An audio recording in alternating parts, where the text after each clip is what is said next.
Good morning guys. So ఈరోజు మనం ఒకసారి కామన్ సెన్స్ గురించి మాట్లాడుకుందాం. సో కామన్ సెన్స్ ఉన్న వాళ్ళు గొప్పవాళ్ళ, చదువుకున్న వాళ్ళు గొప్పవాళ్ళ? సో చదువుకున్న వాళ్ళు అంటే నా ఉద్దేశం ప్రజెంట్ ఇప్పుడున్న చదువు గురించి మాట్లాడుతున్నాను. సో మనకి అసలు బ్రతకడానికి కావాల్సినవి ఏంటి?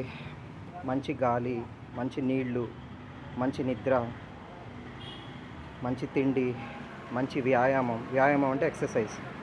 మంచి విసర్జన అంటే తిన్నవన్నీ బయటకు వెళ్ళిపోవాలి కదా, అది మూత్రం రూపంలో కానీ, చెమట కానీ, బాత్రూమ్ కానీ, ఇట్లా.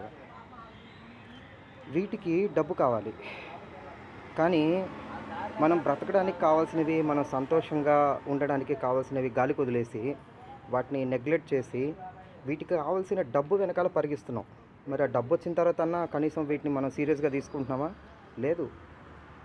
డబ్బు వచ్చిన తర్వాత ఆ సొసైటీని మెప్పించడానికి కార్లు, ఇల్లులు, బంగళాలు, ఇంకా మంచి బ్రాండెడ్ బట్టలు, బ్రాండెడ్ ఫోన్లు, ఇట్లాంటివి కొని టైం వేస్ట్ చేస్తున్నాం. అసలు అసలు మనుషులంటే ఎవరు, మనకి ఏం కావాలి అన్నది కూడా మర్చిపోయాం. అంటే ఇది కామన్ సెన్స్ అంటారు. కామన్ సెన్స్ ఉంది కాబట్టే మనం ఇన్ని సంవత్సరాలు బ్రతకగలిగాం. లేదంటే ఇప్పుడున్న అలవాట్లు మనకు కానీ ఉంటే మన ఇన్ని లక్షల సంవత్సరాలు మనం బ్రతుకుండే వాళ్ళం కాదు. ఎప్పుడో 100-150 ఏళ్ళకే డబ్బా సర్దేసి ఎప్పుడో బయలుదేరేసి ఉండేవాళ్ళం. మానవ జాతి అనేది ఒకప్పుడు ఉండేదని చెప్పుకునేవాళ్ళు అనమాట.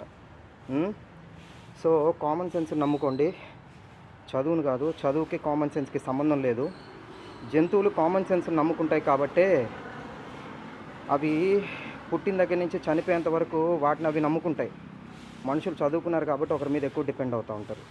నాకు అప్పుడప్పుడు అనిపిస్తుంటుంది, అది మేబీ చదువు చెప్పే వాళ్ళ దగ్గర ఉన్న ప్రాబ్లమా, లేదా ఈ చదివే ప్రాబ్లమా, లేదంటే వాళ్ళు సరిగా చెప్పిన మనం వినడంలో మనలో లోపమా ఏంటనేది నాకు తెలియదు. కానీ జంతువులను చూసి మనం ఎన్నో నేర్చుకోవాలి. ఎన్నో లక్షల జీవరాశులు, కోట్ల జీవరాశులు ఉన్నాయి. వాటిల్లో మనిషి అన్నిటికన్నా వీకెస్ట్ లివింగ్ బీయింగ్. మనం వాటి ఏరియాని కబ్జా చేసి మన కోరికలు, ఇల్లు కావాలి, స్థలాలు కావాలి, కార్లు కావాలని చెప్పి ఆ ఉన్న ఏరియాలన్నీ నాశనం చేసి అక్కడ వెళ్ళి మనం ఇల్లులు కట్టుకొని వాటిని డెవలప్మెంట్ అని ఒక పేరు పెట్టి వాటిని నాశనం చేస్తూ ఉన్నాము. అందుకే వాటికి అప్పుడప్పుడు ఒళ్ళు మండినప్పుడు మనకి ఇట్లా వరదలు, ఓవర్ ఎండలు ఎక్కువగా రావడము, ఎగిరిపోవడం మనం అట్లా జరుగుతూ ఉంటుంది అనమాట. వాటికి ఇవ్వాల్సిన రెస్పెక్ట్ వాటికి ఇస్తే అవి మనకి ఇవ్వాల్సిన రెస్పెక్ట్ మనకి ఇస్తాయి. సో నేను చెప్పాలనుకుని మీకు అర్థమైంది అనుకుంటున్నాను. కామన్ సెన్స్ నమ్ముకోండి, చదువును కాదు. ఈ ప్రపంచంలో కామన్ సెన్స్ నమ్ముకున్న వాళ్ళే ఎక్కువ బెనిఫిట్ ఉంటుంది వాళ్ళ వల్ల. చదువును నమ్ముకున్న వాళ్ళు ఏంటంటే ఎంతసేపు వేరే విధంగా ఉంటారనమాట.